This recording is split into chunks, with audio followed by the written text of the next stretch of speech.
During 2019, ASPIeRATIONS worked with some of the UK's largest organisations on projects to improve employment outcomes for those with autism.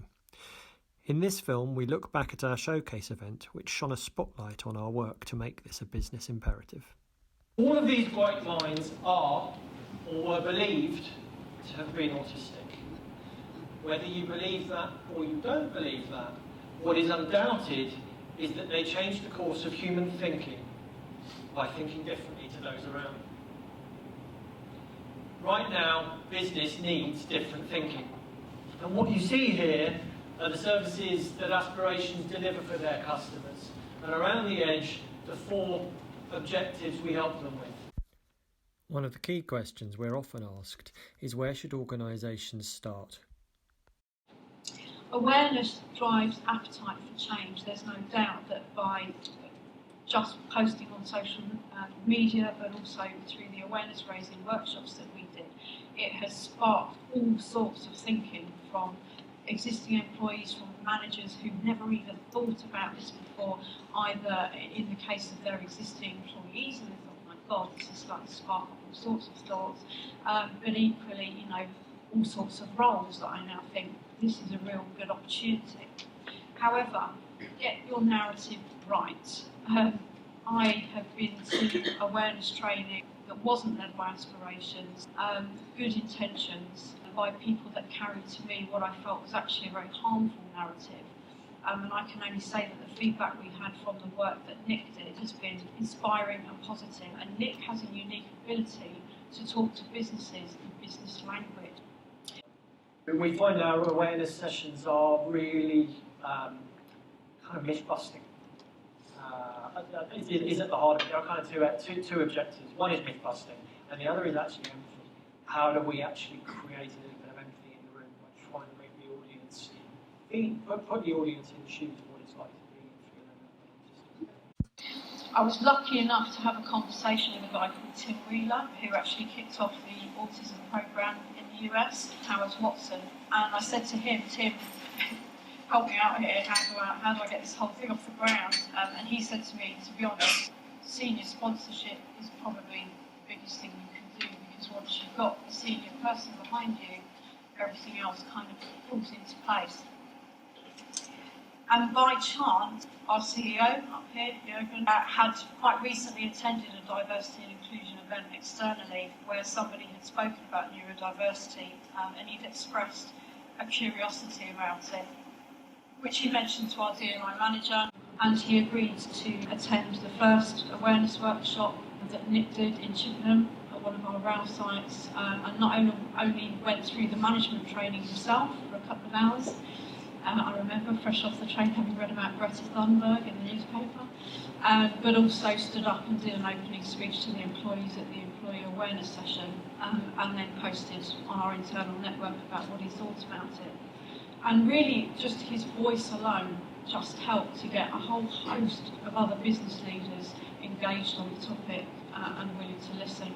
I didn't expect to get such an enthusiastic response to our first awareness session that they flooded Jürgen's Yammer page, and we had to set up an internal autism network to allow that conversation to continue, just so that he didn't drown in the conversation.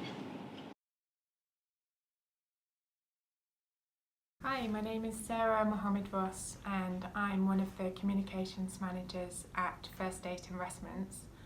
I attended a session with ASPIeRATIONS today. It was an awareness session into neurodiversity, and I must confess I learned so much over the hour. We talk a lot about different types of diversity, and diversity of thought is sometimes a buzzword, but actually I wonder how much people really understand about that. So thanks so much to Nick and Gabriel, and we look forward to working together. My name's Peter Hawkins, and I'm a compliance officer here at First State. And I found the session really useful. It was an epiphany for me, and I think there's an enormous opportunity here for firms needing people with these skills. Thank you.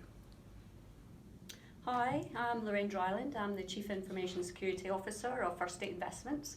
And what I took away from that meeting was a real insight into the full spectrum, how it can be managed, and really it showed me the challenges that can be faced but also the benefits, and that's the sort of real takeaway for me, because there's always been a bit of a negative slant on things, and for me it was showing that actually how this can be a true benefit to any organisation. So I'm really looking forward to what the future brings in this space and actually see how First State Investments are going to take this forward.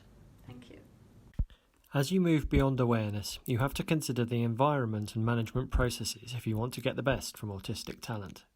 Finn is going to talk to you today about his own journey into the labour market. It reminds me of a blog I read on medecoded.com, Hannah Negan's website, where she talks about how sometimes wouldn't it be good if we all had a manual that says this is how to get the best of me in the workplace.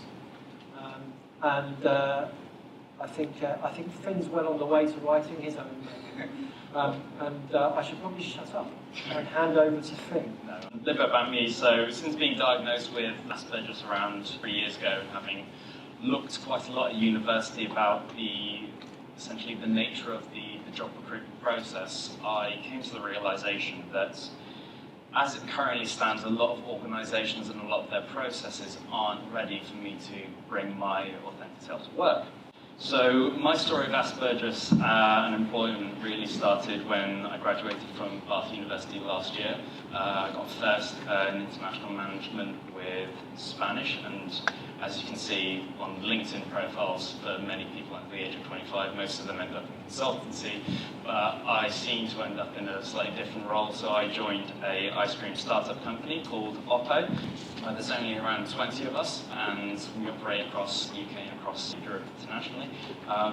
And even though I've been at Oppo for really 10 months, and this role that I occupied, the data analyst role, was new for the company at the time, it really took around at least 6 months for Oppo to begin to see the best of me.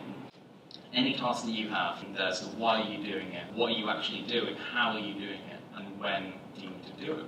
And a neurotypical might say, I need 70% of the what's. I don't need any percentage of the why, I need probably 50 to 60% of the how, and maybe I need 70% of the when. And I need 100% of each one of these components, because that gives me a full picture, and it actually enables me to fully visualize what I have to do to execute on it, and actually to become specialized in it. So I can actually then not just replicate this task to the same standard each time, but actually to make it better each time. And ultimately, this is only kind of part of the kind of puzzle which I suppose a lot of atypical people have to face when they're in the work environment, because the other thing is actually the whole need of controlling your workspace and controlling your work environment means a very different thing from a neurotypical perspective. So at university, I never really had to consider this, because ultimately the whole idea is there was always a spare room that I could go into, and I would always have a bubble of focus in it. I would be able to go to it in essentially a quiet place. But at work, this bubble was essentially violated every minute of the day. So I would have people tapping me on the shoulder, I would have mugs being dropped in the background, and at my company in particular, we would often send samples of ice cream to buyers in these dry ice containers. And the sound of the masking tape being wrapped around that, it's like having someone reach into you and grab you by the ribcage and shake you. And it was only really when my line manager actually saw my reaction to this, how I was shaking like a leaf, did we actually then start having the conversation about I need to take control of this little workspace and this work environment. And ultimately it wasn't massive changes, this is the thing. It was often really small changes, like I bought phenomenal noise cancelling headphones. I moved my desk into the corner of the office. And as well, there was a really, really small change, but it was learning how to recalibrate. And the whole idea of recalibration for me in this kind of onslaught of kind of sensory overload was through the use of Post-it notes. And one of the heads of the company, he's a big fan of Asana, which I'm sure every single person uses in this office, and some love it and some are probably sick of it. But it is a really useful goal-setting software if you know how to use it. But at the beginning, it just felt like a souping mess, and I would be, in the situation where I was spending longer and longer at work trying to tick off these tasks, which wouldn't affect the business whatsoever. But through actually having the conversation with my line manager about how I could then kind of take back this control of my workspace and work environment, I realised all I needed to do was to just write something down on a post-it note when it felt like the world was closing in around me. And that was just, okay, I need to do this next, or I just need to nudge myself slightly away from the sensory overload. And it seems bizarre to say that these really, really minor changes made me a more effective data analyst, but it did, and it made me a happier and healthier one. The final thing that I want to highlight is from the experiences of my line manager, who's now a very good friend of mine. There's been a gain from having someone with autism at Oppo. He has changed the way that he managed because of working with me to make him a better manager overall. He over-communicates more with his colleagues than he ever did before. He's more detail-oriented in the way that he works, from having seen how I work and how I deal with tasks. And as well, he's more plugged in now into the business because I'm over-communicating about what's happening with the teams that are affected by my work. And so he has to know how they're going to be affecting me. And that just makes him a better coordinator. And all of these behavioural changes, they cost nothing. They cost absolutely nothing. He has given me maybe an hour or two extra of his time per week. And if you think about how a startup of 20 or so people can make that much difference with the way that they've affected one person, just imagine what an organisation like Siemens or some of the organisations that you can represent with the amount of financial power that you have behind them. So yeah, thank you very much for your time, and I'd love to answer some of your questions. Thank you.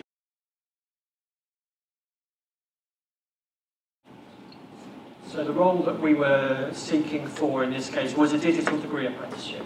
Okay, so one of the things that drew us to the role was because it was a degree apprenticeship, it was supported and it had a degree of kind of pastoral care built into the programme. It wasn't a traditional university degree, and that made us comfortable that along with the skill set meant that the role was very suitable. The way in which we targeted recruitment was to target geographically, using social media, using social profiling. We identified what we saw as key influences in the autism community. The example I'd use would be Alice Rowe, who wrote The Girl with the Curly Hair. So we were targeting parents of teenagers who were following on social media kind of autistic spokespeople, because you could draw a degree of influence that those people following those folk living within 20 miles of West Didsbury, where the opportunities were, might have teenage children looking for apprenticeship roles. We also worked with Aspiration's own network of kind of supportive organisations, and Jane from Autism Forward is here today. The candidate we sourced and placed into work was on a mentoring programme with Autism Forward and was kind of referred into the programme as a result of the network. How do you make your recruitment process much more autism friendly? Because I imagine that whole structured process is really quite frightening for anyone who's thinking of applying for a job. So how do you practically change that? Nick, do you want me to answer it, or do you want to answer? Because I know you're a lot more involved than me, but there's a number of things that we could do. So, for example, in this case, we did a targeted process, so we actually advertised in places where we believed that autistic people would be looking. Secondly, the information that we provided in both the advertisement but then linked to a website, I believe, had a much greater depth of information about the role, what it might be like to work for Siemens in it than our regular adverts. We did more preparation before the day with the candidates to allow them to feel much more comfortable about what they were expecting to experience. We changed the way that we assessed them. So, for example, we did do an interview, but we provided them with the interview questions beforehand so that they knew what they were likely to expect and had time to prepare their answers. We made some of the practical assessments. Ordinarily we do a lovely team-based assessment that was around building bridges or something. We changed that so it was a work simulation event where they actually got to practically simulate something that they might be doing in the job. Anything I've forgotten? Yeah, I'll talk a little bit in a minute about role design as well, because we also really questioned what was the most important thing about the role, but I'll come on to that in just 2 seconds. The questions, the interviews were in the office, they were in a private, quiet space. What's interesting though is that they were quite formal, and actually, when we're going to talk a little bit about the interview experience workshops we did with Bath University, and the autistic students that we supported wanted formality. Their perception of what an interview was, they wanted to sit behind a desk, have a barrier between them and their interviewer, and have formal structure, whereas the interviewers wanted a more cosy fireside chat and to establish rapport. And it was a really interesting piece of learning for the employers who attended to see that actually, if your ambition is to get the best from the candidate and for the candidate to be at ease, then sometimes formality might be what they need rather than informality. Bad interview questions strike fear into all applicants, let alone those with autism. But fear of asking bad questions can stop employers asking any questions at all. How then could we create a safe space where employers can practice asking interview questions? Employers can practice communicating with those with autism.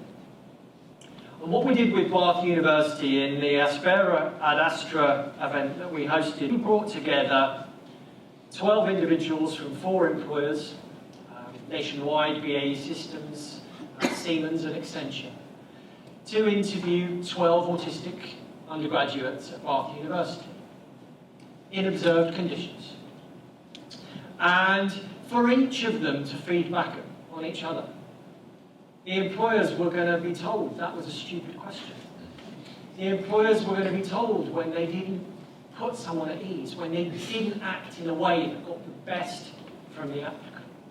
Similarly, the students would get some feedback in terms of how they performed, how they might answer questions better or in a way that would be more effective moving forward. And we had observers in every conversation, because very often, to the point made here earlier, people might not understand why the point was missed. And so those observers who could interpret those miscommunication moments could also give feedback to both students and employers on what had worked and what hadn't. Good afternoon, everyone. I'm Melanie Wortham. I'm a careers advisor at the University of Bath, and I lead on supporting our disabled students. I really wanted to share my thoughts on the Aspiration Interview Skills event. At Bath, we have a growing number of autistic students. It is a spectrum, and this means that they're a very diverse group of students who have some common challenges, but equally may have some specific individual challenges. They face some key career challenges, often not knowing their strengths and their skills, not knowing career options out there, finding it difficult to choose a specific job from a list of jobs. And they also suffer significant anxiety over applying for jobs and understanding and navigating sometimes quite complex recruitment processes. So how did we team up with Aspirations for this? Earlier this year, Nick proposed a potentially exciting solution to meet some of our student needs, and this would help students to develop their confidence in interview situations, whilst at the same time providing a unique opportunity for employers to consider best practice when recruiting neurodiverse graduates. It was potentially a win-win event. As a university, the event was incredibly successful. To see many students come from such low confidence levels in articulating their skills and their strengths to successfully communicating with employers and giving some great examples to demonstrate specific competencies. This was a real privilege to observe. Thank you.